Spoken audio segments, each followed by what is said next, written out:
Today I'm going to give you an introduction to Chat GPT. Hi, I'm Brian Amrine with Value Driven Analytics, bringing you at least one training video on analytics, data science, and leadership concepts each week, so please consider subscribing. Well, here we are in Chat GPT, chat.openai.com. OpenAI is the organization that created Chat GPT. Let's talk about the different plans when it comes to using Chat GPT. I'm going to click on my name here and click on my plan. You'll see that I'm on a plan called Plus. Now there is a free version that uses a version of ChatGPT called ChatGPT 3.5. It's a previous version. What you'll notice with Plus is it uses a later version, ChatGPT 4, our most capable model. Of course, they're always retraining and building this model so that it becomes better and better. They'll probably have more versions in the future. You can browse, create, and use different configurable GPTs. It's probably a topic for another training. But some other things that this can do, the paid version, the $20 a month plus version that I'll be using today, is it gives you access to a tool called DALL-E. This can actually generate images for you. That's kind of neat. Now, whenever you try to have it include text, it does some really odd things, at least the way I'm using it. But if you just wanted to create a picture of a house in a certain scenario or a person in a certain place, it does a pretty good job with that. Maybe we'll take a look at that. It can actually browse the internet, and this is important because especially ChatGPT 3.5, I think it might have been trained using data through maybe 2021 or 2022. So if there's things that have happened since then in the news or developments in a particular platform, ChatGPT, especially if it's not connected to the internet, won't know that. Now, sometimes with ChatGPT 4, you actually need to instruct it to use the internet in some cases. Otherwise, it'll just rely on its corpus, I believe it's called, that it's learned from. So might get into that more soon. And then it also has the ability to do some data analysis too, which perhaps we'll explore in a future video. So we're using the Plus version. Now keep this in mind, ChatGPT by default is going to use the data that you feed it, especially if you're feeding it a data set, but even the questions you ask. If there's sensitive information about you, personal, or your company or your organization, you want to be really careful about using it. I wouldn't put it in ChatGPT because it's going to use that to train on by default. I think there might be some settings to stop it from doing that.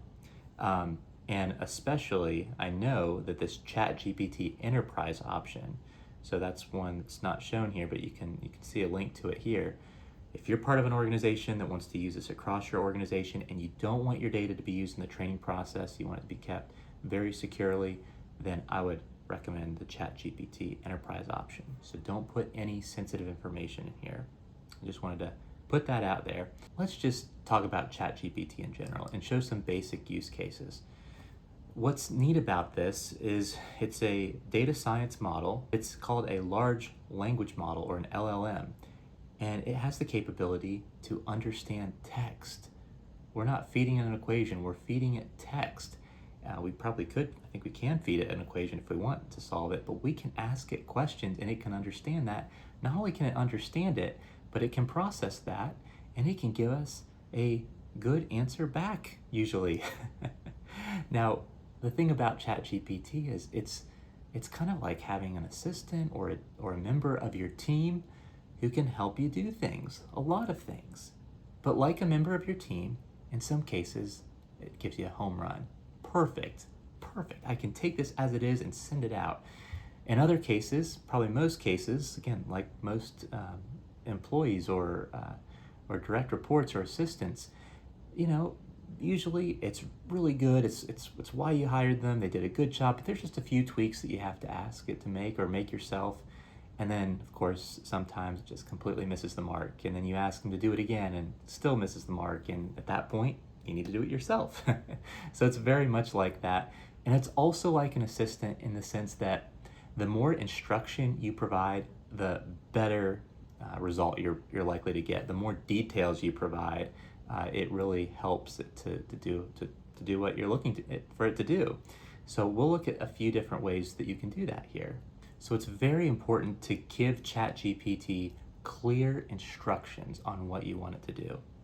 In fact, the experts out there have given this a name, prompt engineering. Apparently we didn't have enough engineers already. You have mechanical and electrical, civil, industrial engineers, and then we created data engineers, and now we've got prompt engineers. So after watching this video, if you're not sure of the direction you're gonna go with your career at this point, you'll be able to tell people to ask, I'm a prompt engineer. Doesn't that sound nice? All right, so here's prompt engineering. We'll start with a simple request, maybe to create a social media post for us. Let's see, we'll just write it very generic. Create a post on interactive visualization platforms. Very generic. All right, let's see what it comes up with here. So it thinks for a little bit. It tells you while it's thinking. It's very interesting. It's iterative, and so you can read while it's thinking about the next part here. So certainly, when creating a post about interactive visualization platforms, it's important to consider the content, target audience, and the platform you're using. Here's a structured approach to crafting such a post. So a lot of times ChatGPT will give you kind of a high-level answer, talk about what it's trying to do, and then you can see it's crafting this here. And then at the very end here, what it'll probably do is give me a summary of what it did. Much like we probably would do if we were to send an email after creating this.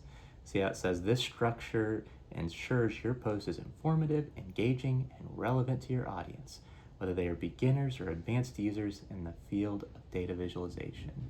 Great. So it sounds pretty good. Let's actually see how it did here. I do like how it has the different sections here.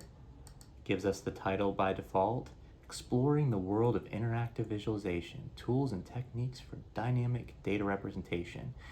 So here's the thing about ChatGPT, and you can kind of give it some guidance on its tone, not just what it writes, but the tone of it and the audience, like it said. So we might tailor this based on the author and the audience in this case.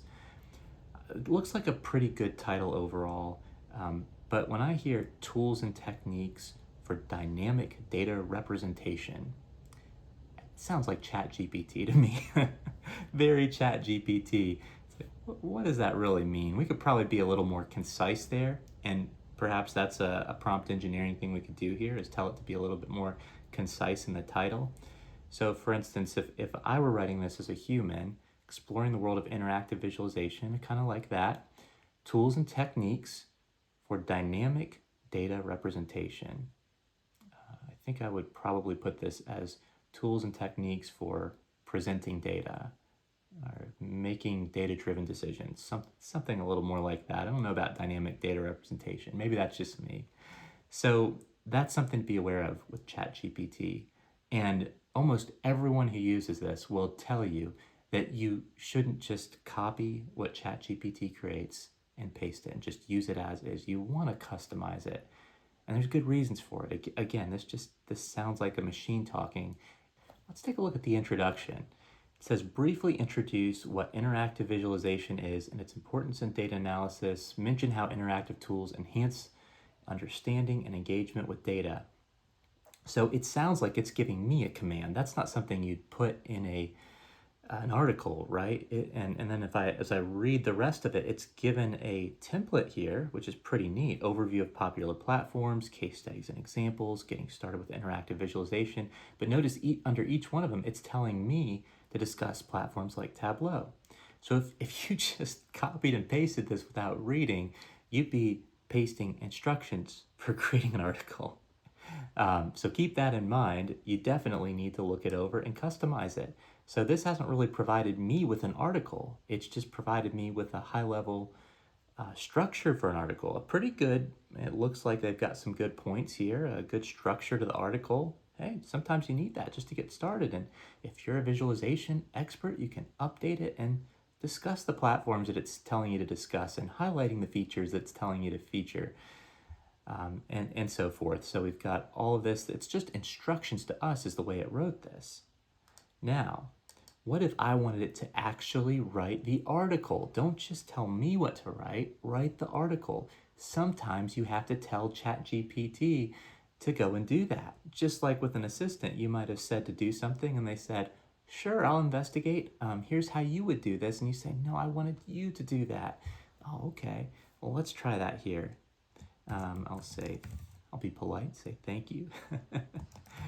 But I would like for you to write the article.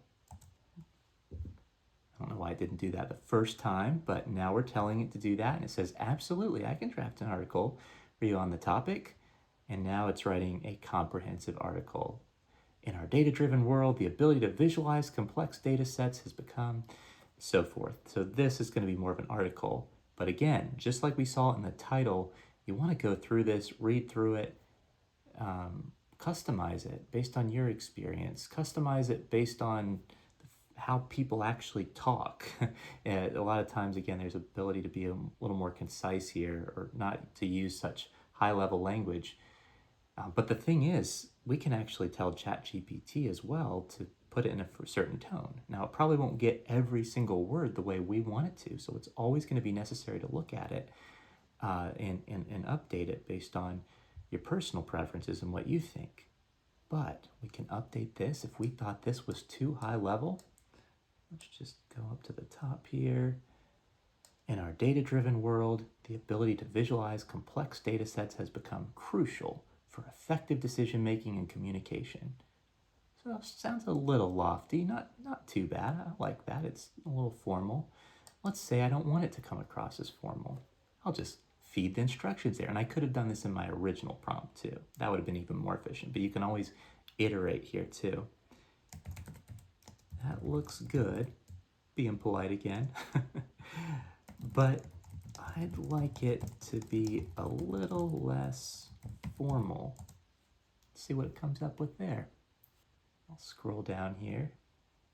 Certainly, let's rework the article, have a more casual and conversational tone, which might be more engaging to a broader audience. You could have a conversation with ChatGPT all day, and it's usually very polite. All right, so let's see where we are here. It even updated the title. Dive into interactive data viz. Cool tools you gotta try. All right, that's a little more casual. Now let's see, it starts off with, hey there, data explorers. Ever felt like you're drowning in data, but just can't make sense of it? So it's got an illustration there, definitely more casual. So you can tell it what tone to have. It's really cool. Now I want to show you one more thing as it relates to this. I saw this as a prompt sometimes when you first go into a new prompt. So let me go into new one here. It gives you some recommendations just to get the ideas flowing. I saw one the other day that was explain, I believe it was superconductors, like I was 5 years old. And that was really interesting. I think we should do that with our current one. So all these conversations, they'll show up on the side here. I'm just going to say, explain it to me like I'm 5 years old or 10 years old, whatever level you like. The title is Fun with Colorful Number Pictures. Isn't that what we do as data analysts? Just create a bunch of colorful number pictures. Not really. Not if you're successful at it. You create purposeful number pictures, perhaps. Do you like drawing and coloring? Yes, I do. Well, there are some really neat computer tools that let us draw pictures with numbers and facts. So you can see it's really fun. Create articles and songs and poems and all kinds of things with this. That's what it does. It generates language and it can do that in lots of different styles, as you can tell.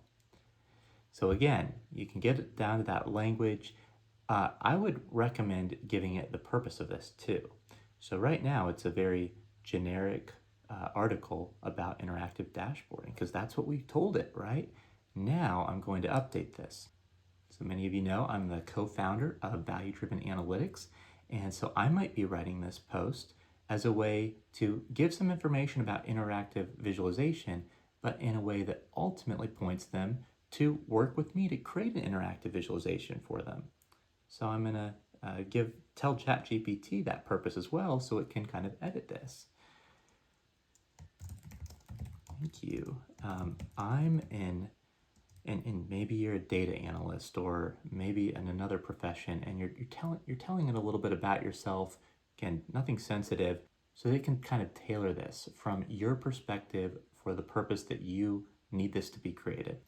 I'm the co-founder of Value Driven Analytics, and I'd like to use this to sell my interactive dashboarding service. And maybe I will even feed it a link. You can learn more about this at, and now I'm going to go to valuedrivenanalytics.com. And in particular, I'm going to go to our solutions page, and we'll look at the interactive visualization option. Here we go, interactive dashboards. So this page basically tells a little bit more about my interactive dashboarding service. You can see, it talks about the different features of our dashboards, gives some examples, all kinds of other things. Feel free to check it out. But I'm going to give it that link to take a look at. And it's doing some research. So again, ChatGPT 4 has access to the internet. If I were using the free version, 3.5, it wouldn't be able to do this. Okay. So I told it, hey, can you write this from a perspective to kind of sell our service as well? Let's see what it's saying here. Value-driven analytics specializes in creating interactive dashboards using Power BI and Tableau. Yes, we do. For more detailed information.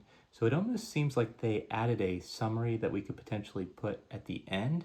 But if I wanted to maybe rewrite the article on this, again, I need to tell ChatGPT to do that, just like you're talking to a person. I'll say, that's great, but I'd like you to weave it into the article. There are even scenarios where ChatGPT by default might say something like, doing this requires a lot of complexity, or doing this is a challenging task. And if you were to stop right there, you might think, oh, I guess it can't do that. All right, that's okay. But sometimes if you tell ChatGPT, I want you to do this, it will eventually do that. You just have to tell it, I want you to do this. So keep that in mind as you experience this. And so here we go. It looks like we've got value-driven analytics mentioned throughout the article. I see it in at least a couple of places at the top here. Oh boy, at value-driven analytics, we are like artists who use numbers to paint colorful stories. Doesn't that sound good? I think I'll use that in my next sales call, see how that goes. So anyway, you can customize this, right, to whatever you want it to look like. Now, here's another thing you can do. It's a little long right now, but I hadn't told it what length to use. Hopefully, maybe it learns from the past and says this is a good length for the typical article. It looks like a pretty good length already. But now I'm going to say, update it to be more formal and make it shorter. Or if I wanted to, I could maybe say 2 paragraphs if I wanted to be really specific. And in general, it is good to be specific. We'll just see what it comes up with here. Certainly, here's a more formal and concise version that integrates value-driven analytics. So here we go. We've got some more formal language now. Dynamic world of data. It's mentioning value-driven analytics like we asked it to. And it's pretty short. Very good. Let's just see what it comes up with. Summarize in 2 sentences. That's pretty tough to do. Let's see how it does. Here we go. Value-driven analytics specializes in creating interactive dashboarding using tools like Tableau and Power BI, transforming complex data into clear, actionable insights for businesses. Their customized dashboards are designed for both visual appeal and user-friendly interaction, aiding in informed decision-making across various industries. I like that. That's a very good summary of what we do. Might customize a few words, might make it sound just a little less formal, but what a great summary. So in short, you tell ChatGPT what you want, exactly what you want, see what it comes up with. You might ask it to refine, and at the end of the day, when you get something that's close, I would take this and then customize it to really talk how you would talk and incorporate your specific knowledge on the topic. If you're an expert in large language models like Chat GPT, please let us know in the comments if there's anything I'm misunderstanding here. I hope you got a lot out of this session today. I certainly did. And if you did, please consider gently pressing the like button. You know, people, especially YouTubers, are so hard on the like button. Everybody's always talking about hitting the like button and smashing the like button and even sometimes destroying the like button. Why are people so hard on it? The like button is a great thing, especially for YouTubers. It can help our videos be seen by a wider audience. So please, I implore you, press the like button, but do it very gently. Be nice to the like button. Finally, if you'd like to see more data science and analytics trainings, maybe even some future Chat GPT trainings, please consider subscribing to our channel. That's it for this training, and I hope to see you in the next video.